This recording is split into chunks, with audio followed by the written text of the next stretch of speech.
Vous êtes en compagnie de Radio Taïwan International.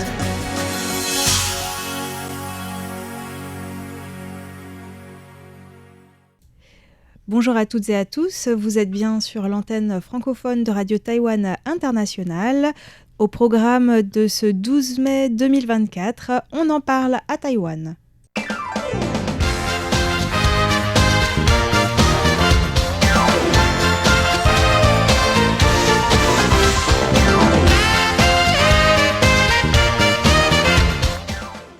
Bonjour à toutes et à tous, dans On en parle à Taïwan aujourd'hui, il y a Floriane, Meg et Sasa. Merci de nous retrouver pour suivre avec nous ces discussions sur toujours 3 sujets différents et toujours très intéressants, aussi intéressants les uns que les autres. Alors, de quoi va-t-on parler aujourd'hui ? on va parler de santé et de vaccination parce que le gouvernement de Taipei, donc la ville de Taipei, a annoncé proposer des vaccinations gratuites contre le HPV aux collégiens aussi à partir du 1er septembre cette année. Et moi aussi, je parlerai de la santé puisque le 9 mai, donc cette semaine, les Taïwanais ont célébré, ou malheureusement pas célébré, la journée sans alcool dans le pays. Ah, d'accord, Parce que je le 9 comprends mai, mieux c'est pourquoi. la journée de sans alcool à Taïwan. D'accord. Alors, moi, je ne vais pas vous parler de santé. Ça change. Je vais vous parler d'un livre qui s'appelle Panay Huijia. Donc, Panay rentre à la maison. Donc, Panay, c'est une chanteuse autochtone qui est restée dans une tente, dans un campement, 2644 jours, donc plus de 7 ans, devant la présidence et après un endroit assez proche de la présidence, pour protester à propos de la question des terres ancestrales, les territoires traditionnels autochtones. Et au moment de la passation de pouvoir entre la présidente Tsai Ing-wen et du président Lai Ching-te le 20 mai prochain, donc bientôt, elle va Décamper. Voilà, démonter le campement et rentrer chez elle à Taidong, Oui. et peut-être se consacrer plus à la musique tout en continuant la lutte. Quelle Voilà. lutte qui ne se termine pas en fait, on verra ça. Quelle patience aussi Oui. d'être resté là aussi longtemps. Ouais. Est-ce que vous voulez qu'on commence par ça alors ? Ben oui. Ok, bon, Non. si ça vous D'accord. dit. En plus, j'ai vu que Meg, tu as le livre. Je ne sais pas si tu l'as déjà lu, mais ça peut être intéressant. J'ai pas eu le temps de le lire en fait, je l'ai eu la semaine dernière. Ouais. Oui, parce qu'il vient de sortir. Mm. Et justement, j'étais à la conférence de lancement de ce livre le week-end dernier. Il y avait vraiment beaucoup de monde. Et en fait, c'est un livre qui a été écrit avec elle, mais surtout par Xu Une Panay. écrivaine en fait, une journaliste écrivaine. Oui, tout à fait. Qui a passé beaucoup de temps avec Panay pour comprendre son histoire et pourquoi elle était restée aussi longtemps dans une tente près de la présidence. Donc Panay, en fait, c'est une chanteuse qui est d'origine Puyuma et Amis. Amis. Et donc, en fait, elle n'était pas toute seule dans ce campement. Il y avait aussi son compagnon Nabu, qui est d'origine Bunong. Au départ, ils avaient planté la tente devant la présidence pendant quelques mois. Ensuite, ils se sont fait expulser 2 fois. Ils ont atterri, entre guillemets, dans le parc du 28 février, qui n'est pas très loin. Et donc, surtout, la raison pour laquelle elle protestait, je pense que c'est ça qui intéresse le plus de monde. En fait, c'est parce que Tsai Ing-wen a fait des excuses au nom de l'État à l'égard des injustices que les gouvernements successifs ont fait subir aux autochtones. Et ça, c'était en 2016. Et à l'époque, elle avait aussi indiqué à Panay qu'elle allait faire tout son possible pour régler le problème des terres ancestrales des autochtones. Et en fait, selon Panay, la présidente Tsai Ing-wen n'a pas tenu sa promesse. Elle s'est sentie flouée. Au départ, il y avait pas mal de personnes qui étaient avec elle les premiers mois. Il y a eu énormément d'événements sur place, des conférences, des sit-ins, des événements artistiques, des concerts, voilà. Et finalement, dernièrement, elle n'était plus que toute seule avec Nabu, où de temps en temps, il y avait quelques personnes qui passaient la soutenir. Mais bon, en tout cas, elle a tenu à rester quand même aussi longtemps. Peut-être je vais revenir un petit peu sur la question des terres autochtones qui a comme ça a été évoqué lors de cette conférence, c'est qu'au départ, les autochtones étaient surtout près des côtes. Et avec l'arrivée des Han de Chine méridionale il y a environ 400 ans, ils ont été repoussés petit à petit plutôt dans les zones montagneuses. Et ensuite, pendant la colonisation japonaise, les Japonais les ont souvent obligés à redescendre au pied des montagnes parce qu'ils étaient plus faciles à contrôler. Il y a eu aussi plusieurs révoltes assez sanglantes en fait, ce qui fait que les Japonais ont décidé de les gérer de manière un peu plus disciplinée, mais en pleine en fait. Voilà. Et donc, ce que disait Panay, c'est que maintenant, quand les autochtones souhaitent retourner vivre dans les lieux où vivaient leurs ancêtres dans la montagne, en fait, ces zones sont... C'est pas facile d'y aller, en fait, de s'y installer, parce que souvent, c'est considéré, par exemple, comme des parcs nationaux, où il y a maintenant des zones qui sont devenues privées. Donc, ce n'est plus vraiment considéré comme leur terre. Ou alors, s'ils veulent le faire reconnaître comme leur terre, il faut qu'ils fassent une demande d'autorisation pour y habiter. Et ça reste entre la gorge, si on veut dire, de Panay et de certains autochtones. Aussi, ce que disait l'attitude du gouvernement qui soupçonne les autochtones de vouloir retourner vivre dans la montagne pour faire du trafic de bois, par exemple. Et c'est vrai que parfois, il y a des abus, donc c'est pas toujours facile à gérer. Oui. C'est comme la chasse, en fait. C'est réglementé, mais il y a des abus, ce qui fait qu'il y a quand même des problèmes de violation de droits sur la protection des animaux. C'est comme donc des dossiers compliqués à gérer, en fait, on pourrait dire. Tout à fait. Et donc, pendant le dialogue, c'était très émouvant. Souvent, comme les concerts de Panay, il faut toujours prévoir des mouchoirs. Je ne sais pas si vous avez assisté, mais en général... depuis 30 ans. Voilà. Que ce soit elle ou le public, on est toujours très ému par le concert. Et ce qui était émouvant, là, c'est qu'il y avait une lycéenne qui est intervenue dans la partie questions-réponses et... Elle disait, oui, ma prof nous a parlé de la justice transitionnelle. Elle nous a dit notamment qu'il y avait une autochtone devant le palais présidentiel. Je n'ai pas très bien compris. Et j'ai fait une recherche sur Internet et j'ai vu qu'il y avait ce livre qui venait de sortir. Donc, j'ai lu le livre et maintenant, j'ai très bien compris les enjeux de justice transitionnelle pour les autochtones. Donc, déjà, c'est super émouvant aussi. Et l'animateur de la conférence a rappelé que ce n'était pas de la haine de la part de Panay, mais que l'enjeu ou le mot-clé, c'était la dignité. Et en fait, il disait que beaucoup de Taïwanais ne peuvent pas s'imaginer ce que ressentent les autochtones parce que les Taïwanais n'ont pas forcément un problème de manque de dignité comme les autochtones qui manquent de dignité depuis leur naissance. Personnellement, je nuancerais un peu ça parce que je trouve personnellement qu'à Taïwan... on ressent quand même le manque de dignité par le fait que Taïwan n'est pas reconnu officiellement par les Nations Unies, par exemple. Mais c'est peut-être aussi un sentiment qui est ressenti doublement par les autochtones, à l'intérieur de Taïwan même par les autochtones. Et cette question de la dignité, je pense qu'elle est très importante, elle est centrale, parce que par exemple, quand j'ai fait le décryptage sur le bilan de Tsai Ing-wen concernant les droits des autochtones, j'ai pu interviewer à la fois une militante Savungan Valintinan, une militante pour les droits des autochtones, et aussi Ijiang Parot, le ministre des Affaires autochtones. Et en fait, ils avaient vraiment deux visions assez différentes. Pour l'une, le verre est à moitié vide, et pour l'autre, le verre est à moitié plein. Donc, par exemple, du côté de la Commission des Affaires autochtones, on met en avant le fait que Taïwan a avancé sur la question des territoires traditionnels, notamment la loi de 2017 sur les réserves autochtones en montagne, qui a supprimé le délai de 5 ans pour pouvoir obtenir le droit de propriété, et qu'à ce jour, les autochtones ont récupéré près de 20 000 hectares. Il a aussi souligné les subventions en fait, aux autochtones pour compenser les pertes financières du fait qu'ils ne peuvent pas couper les arbres dans la forêt, ou alors par exemple aussi les compensations financières pour les Tao sur l'île des Orchidées à cause des déchets nucléaires. Et c'est vrai que, comment dire, quand son attente c'est la dignité, le fait de recevoir de l'argent, ça répond pas forcément au problème en fait. C'est un peu compliqué, et comme le disait aussi Peng Jiangyu, une chercheuse qui faisait partie de la commission justice transitionnelle, mais sur la terreur blanche.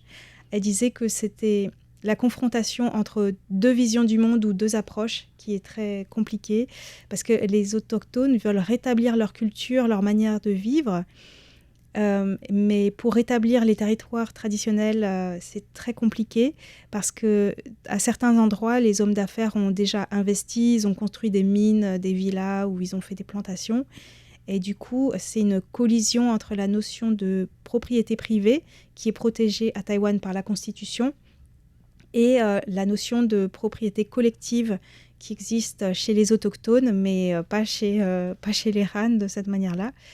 Et donc, dans le monde actuel, c'est très difficile pour les hommes d'affaires d'abandonner leurs intérêts économiques pour cet idéal de rendre justice aux aborigènes, en fait, c'est ce qu'elle disait. Et du coup, le gouvernement, ou même Tsai Ing-wen, même si elle veut essayer d'avancer dessus, c'est très, très compliqué. Il y a aussi beaucoup de territoires qui sont dans les parcs nationaux protégés, en fait, comme tu disais. Mm-hmm. Et du coup, c'est plus difficile à gérer aussi dans ce sens. Oui, tout à fait. Et donc, au départ, Panay pensait que le problème pourrait se résoudre grâce à la politique et se disait que Tsai Ing-wen était la personne qui avait le plus de pouvoir, donc elle pourrait faire quelque chose. Mais finalement, elle s'est rendue compte que c'est pas aussi simple. Et même, elle a pas beaucoup d'espoir que ça change avec Lai Ching-te, parce que il n'a pas grand-chose de concret, d'après elle, sur son programme concernant les autochtones. Et puis il n'a pas la majorité au Parlement non plus, donc même s'il a cette volonté personnellement, il n'a pas forcément les moyens de la mettre en pratique non plus. Donc ça fait un obstacle en plus. Et que de toute façon, déjà pendant la campagne électorale, c'était pas quelque chose de très évoqué par les trois candidats, en fait. Tout à fait. Et puis Panay était aussi assez déçu du peu de couverture médiatique sur en fait son campement et tout, la lutte des autochtones. Donc ouais, c'est pas un sujet vraiment prioritaire. Donc après le 20 mai, elle va se consacrer davantage à la musique et elle va essayer de continuer la lutte par d'autres moyens. Voilà. Ouais. Elle avait dit quelque chose de très beau, en fait, il y a quelques années de cela, quand je l'avais rencontrée. Elle avait dit, c'était avant Tsai Ing-wen, en fait. Et elle avait dit que pour les aborigènes, c'est comme si, ça dépend où est-ce qu'on se positionne, c'est comme si on est une maman dont les seins sont couverts obligatoirement par les soutiens-gorge, qu'on ne peut pas allaiter naturellement les enfants. Et que c'est pour dire à quel point les aborigènes étaient coupés de leurs sources, en fait, et que ça aurait dû être naturel, en fait. Du coup, ça me fait penser beaucoup à ce que tu viens de raconter, le fait qu'ils soient loin de leur terre, tout ce qu'ils peuvent acquérir, les savoir-faire traditionnels, leur culture, leur langue, qu'ils retrouvent en communauté, dans leur terre ancestrale. Et c'est difficile. Et Naboo a commencé déjà depuis il y a 20 ans ou 30 ans à remonter dans les territoires traditionnels de ses ancêtres. Et à chaque fois, c'était des grandes expéditions pour retrouver la trace. Donc tout cela, je pense que c'est quelque chose d'assez douloureux, en fait, pour les aborigènes. Et c'est pour ça, je suis quasiment persuadée qu'elle va continuer sa lutte sous une forme différente. Ouais, parce que c'est pas acquis encore, en fait. Oui, donc à suivre ces prochaines années. Ouais. Bon, c'est difficile de prendre la suite sur un sujet qui n'a absolument rien à voir. Santé, on va parler de sa santé. Alors, il y a santé et santé. Il y a santé et santé, voilà. Alcool ou pas? Alcool ou vaccin? Alcool. La journée sans alcool est déjà passée, hein, donc c'est bon. Alors, Taïwan célèbre depuis 2019 la journée sans alcool, le 9 mai chaque année. Et en 2023, il était déjà arrivé que plus de 200 organismes publics et privés avec les ministères participent et soutenir cette journée qui vise à faire la campagne pour sensibiliser les personnes du danger de l'alcool. En fait. Du coup, et cette année, il y a encore plus de structures qui ont rejoint. Il y a beaucoup d'hôpitaux dans l'ensemble du pays qui ont rejoint cette activité. Et qui a initié cette journée? C'est pas le gouvernement. C'est une association qui s'appelle, j'espère que je vais bien pouvoir le traduire, c'est une association de santé pour des personnes qui ont le problème de l'intolérance à l'alcool. Voilà, 酒精不耐症, donc c'est qui ont des problèmes d'intolérance à l'alcool, c'est-à-dire lorsqu'on boit d'alcool, on peut avoir facilement des visages rouges, des battements de cœur qui s'accélèrent, le mal de tête, la nausée, l'envie de vomir ou alors que l'alcool passe difficilement. Et selon les différentes données publiques à Taïwan, 49% des Taïwanais ont cette intolérance à l'alcool, ce qui est largement supérieur aux Occidentaux en fait. Mais donc ça, c'est après la première gorgée d'alcool ou c'est après quelques verres? Après quelques verres, comme une quantité normale, mais sans excès, mais ça, avec tu peux avoir des effets beaucoup plus prononcés, voilà. en fait, plus vite. Je crois qu'il y a beaucoup d'Asiatiques qui n'ont pas une certaine enzyme qui permet de digérer l'alcool. Tout à fait, c'est ça en fait, c'est dans ce sens. Et du coup, cette année, les principaux messages de cette journée, c'est que l'alcool est cancérigène. Et que ça nuit à la santé et qu'il n'y a pas ce qu'on appelle une quantité de sécurité, de tolérance pour boire de l'alcool, autant de ne pas boire. Et que apparemment, des personnes qui ont des visages qui deviennent rouges après l'alcool peuvent souffrir davantage le problème, les dangers causés par l'alcool. Et toutes les personnes qui n'ont pas l'habitude de boire, il est déconseillé de boire. Et si les personnes qui veulent boire, la quantité recommandée, devinez? Un verre? En verre, hein? Un seul verre? Un seul verre? Un demi-verre? Un demi-verre? Une gorgée? C'est-à-dire moins de 500 millilitres de bière par semaine. Pas en une seule fois, par semaine. 250 millilitres de vin et 250 millilitres de boissons alcoolisées, en fait. Par semaine, tu veux dire? Par semaine, voilà. Et il y a eu aussi des sondages sur les habitudes de boire de l'alcool chez les Taïwanais. En fait, pour les Taïwanais de plus de 18 ans, 1 sur 4 ont l'habitude de boire. Et il y a 3,49% des personnes, donc environ 4% des personnes, ont de tendance de boire à l'excès, c'est-à-dire de boire plus de 6 verres à la fois, en fait. Et selon les sondages du ministère de la Santé, 32% des hommes de plus de 18 ans ont bu au cours du dernier mois, contre 17% chez les femmes. Et si on appelle autant à faire attention à l'alcool, c'est parce que sur les 10 premières causes de décès à Taïwan, la plupart sont liées au cancer et 7 cancers sont liés directement à l'alcool. Donc c'est le cas du cancer de l'œsophage, du cancer du foie, le cancer de colorectal, le cancer rectal, etc., cancer de la bouche aussi. Et du coup, sur ça, il faut ajouter en 2019, je ne sais pas, des chiffres un peu plus récents, il y a 149 personnes qui étaient tuées au volant à cause de l'alcool. Et à Taïwan, c'est assez strict la réglementation contre l'alcool au volant. Il faut vraiment pas boire du tout, pratiquement, ou vraiment juste une gorgée, quoi, parce que dès que tu bois même un verre, c'est déjà trop, quoi. Oui, ouais. Et ce qu'on peut citer aussi parmi les sondages qui en ressort, c'est que quelque chose qui mérite d'être cité, c'est que si on regarde le niveau d'éducation des personnes qui ont tendance de boire à l'excès, c'est surtout des personnes qui ont une éducation du niveau collège. Et cela s'explique, je pense que c'est plus typiquement à Taïwan, c'est par le fait que ces personnes travaillent souvent dans des domaines qui nécessitent plus de force physique, et ces personnes ont l'habitude de boire de boissons alcoolisées.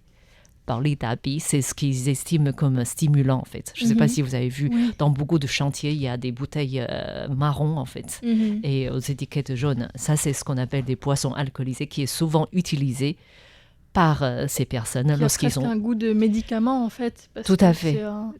C'est comme une boisson énergétique mais alcoolisée. Alcoolisée, voilà. Du coup, j'ai même vu les personnes le matin, ils boivent ça et du coup, ça c'est un problème qui mérite d'être cité en fait. Après, je pense qu'il y a aussi toute la culture de la boisson Mm. parmi les hommes d'affaires aussi qui vont boire le soir dans les dîners, les réceptions, où là, il y a toute une pression sociale aussi pour boire. Tout à fait, c'est une culture qui est plus proche de la société japonaise, c'est-à-dire on sort souvent après bureau pour boire et il y a aussi cette culture de forcer les autres à boire. Mhm. C'est forcer entre guillemets en fait, c'est vraiment ça qui embête, c'est pour ça. C'est-à-dire quand on refuse, c'est pas poli, quoi. Voilà, c'est pas poli et on va utiliser tous les discours possibles pour conseiller quelqu'un à boire, des prétextes possibles pour dire. Et c'est pour ça l'association organisatrice de cette journée fournissent aussi quelques prétextes pour aider les gens à ne pas boire. Par exemple, on a envie d'aller aux toilettes. Par exemple, aujourd'hui, je ne peux pas boire l'alcool, ce genre de choses, c'est entièrement interdit en fait. Et donc ça, c'est des petites informations qui passent pour aider les Taïwanais. Et ils rappellent surtout que pour les personnes qui se sentent être alcooliques, qui se rendent dans les établissements médicaux pour les soins, ils peuvent recevoir chacun 40 000 $ taïwanais de subventions par an en fait, pour suivre une thérapie en fait. Donc Voilà. il y a des aides aussi qui sont proposées pour Tout à fait. les personnes qui aimeraient se détacher de l'alcool. Voilà. C'est par rapport à l'alcool, Ouais. sans alcool. Et puis une autre politique mise en place pour réduire les cancers, mais pas exactement les mêmes, c'est la vaccination contre le papillomavirus humain, aussi appelé HPV. Ah. Ça va mieux comme ça. Donc c'est en fait c'est un virus ou même une catégorie de virus parce qu'il y en a plusieurs, il y a plusieurs variantes qui se transmettent au cours des relations sexuelles. Donc il y a près de 200 types de papillomavirus humains différents, dont 12 qui peuvent provoquer des cancers. Alors il faut savoir que la majorité des hommes et des femmes sont infectés au cours de leur vie, environ 80% des personnes, et l'infection passe le plus souvent inaperçue. Donc on n'a pas de symptômes directement, on est infecté très souvent dès les premières relations sexuelles de notre vie, et après on ne s'en rend pas compte. Et peut-être 10, 20, 30 ans plus tard, c'est possible qu'il y ait un cancer génital. Donc en fait, 90% des personnes vont réussir à se débarrasser du virus naturellement.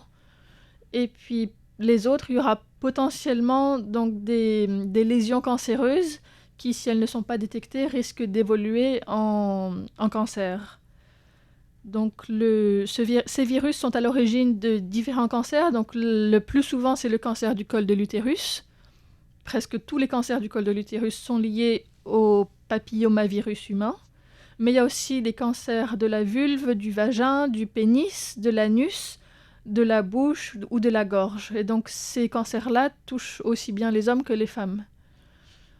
Environ un quart des cancers provoqués par ce virus touchent des hommes. Voilà, c'est à peu près un quart. Ouais. Et donc, il y a un vaccin qui existe contre ces virus qui est arrivé sur le marché en 2006, qui est proposé à Taïwan depuis 2008 et depuis 2018.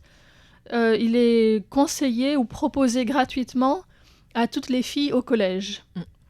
Parce que comme il provoque principalement le cancer du col de l'utérus, il est donc proposé d'abord aux filles. Et en fait, les recommandations de l'OMS et les études ont évolué. Et maintenant, de plus en plus, on conseille aussi aux garçons d'être vaccinés, à la fois parce que ça prévient la transmission du virus aussi, et parce qu'ils peuvent aussi être touchés eux-mêmes par des cancers provoqués par ces virus. Et donc, la ville de Taipei a annoncé cette semaine que des vaccinations gratuites contre les papillomavirus humains allaient être proposées à tous les collégiens donc de la ville de Taipei à partir du 1er septembre cette année. Et c'est une nouvelle mesure. Ça sera appliqué aux garçons de 8e année, donc ça correspond à la 4e en France, nés entre 2010 et 2011. Et ça correspond en fait au même calendrier de vaccination qui est déjà proposé aux jeunes filles. En fait, en ce qui concerne les recommandations de l'OMS, ils insistent pour que 90% des filles soient vaccinées avant l'âge de 15 ans, parce que ce vaccin est préventif, donc il est beaucoup plus efficace avant que les personnes n'aient leur premier rapport sexuel. Et il ne sert pas à soigner une infection. Il n'y a pas moyen de soigner une infection si une personne a déjà acquis ce virus. Donc voilà, c'est une nouvelle mesure qui est aussi prise par d'autres pays relativement récemment. En France, je crois que c'est aussi assez récent que cette vaccination est proposée aux garçons et que le taux de vaccination des garçons est autour de 6% en France. C'est vraiment assez bas. À Taïwan, en tout cas, il y a plus de 95% des jeunes filles qui sont déjà vaccinées. Et à Jiayi, d'ailleurs, la vaccination a aussi été proposée à tous les garçons l'année dernière. Et 81% des garçons donc dans cette classe-là, dans cette classe d'âge-là qui était visée par ce programme de vaccination, ont été vaccinés. Donc il y a une acceptation du vaccin beaucoup plus importante. Et si des personnes ne l'acceptent pas, c'est aussi parce qu'il y a plusieurs personnes qui ont eu des maladies relativement graves aussi après avoir été vaccinées. Donc en chinois, on appelle ça tong tong nuhai. En français, il y a aussi plusieurs cas qui ont été... Il y a des procès qui sont en cours à Taïwan. Voilà, il y a des procès en cours. Il y a plusieurs cas qui ont été dénoncés d'effets secondaires graves. Après, effectivement, il y a des personnes qui ont ces maladies-là. Dans toutes les sources officielles, ils disent qu'ils n'arrivent pas à être sûrs qu'il y a un lien direct entre la vaccination et la maladie. Puisque de toute façon, même sans la maladie, sans avoir été vaccinées, certaines personnes développent ces maladies aussi. Donc après, il faut voir sur une échelle beaucoup plus large, est-ce qu'il y a vraiment une corrélation ou pas entre le vaccin et ces maladies. Et pour l'instant, ça n'a pas été prouvé, mais ça n'a pas été complètement nié non plus. Donc voilà, il y a quand même des réticences par rapport à ce vaccin. Mais ce qui est sûr, c'est que les personnes qui ne sont pas vaccinées ont beaucoup plus de risques d'avoir ce cancer. En France, il y a plus de 6000 cancers du col de l'utérus qui sont détectés chaque année à cause de ce virus. Donc c'est quand même un chiffre très important. À Taïwan, il y en a aussi plus de 1000 par an. Donc c'est un lien de cause à effet qui est très clair, en tout cas. C'est vraiment ce virus qui cause ces cancers. Donc voilà. En tout cas, selon les gynécologues, moi je ne suis pas spécialiste, mais ce que j'ai entendu dire selon les gynécologues, c'est que le fait d'être vacciné ne devrait pas décourager les personnes de faire des frottis, en fait, à partir d'un certain âge. Parce que même si on est vacciné, parfois on peut avoir... et que l'outil le plus efficace, c'est quand même de faire des frottis régulièrement pour détecter les problèmes assez tôt, en fait. Voilà. À Taïwan, c'est obligatoire, je crois. C'est pas obligatoire, c'est gratuit, en fait. C'est gratuit à partir de 30 ans. 30 ans, oui. Une fois par an. Voilà. Et donc, c'est ce qui est recommandé. Après, c'est pas vraiment pratiqué autant. Et puis, si c'est possible pour les femmes de se faire dépister avec un frottis, pour les hommes, il n'y a pas de test régulier possible. Donc, ça reste aussi... une manière la seule manière de prévenir ces infections, c'est vraiment de se faire vacciner.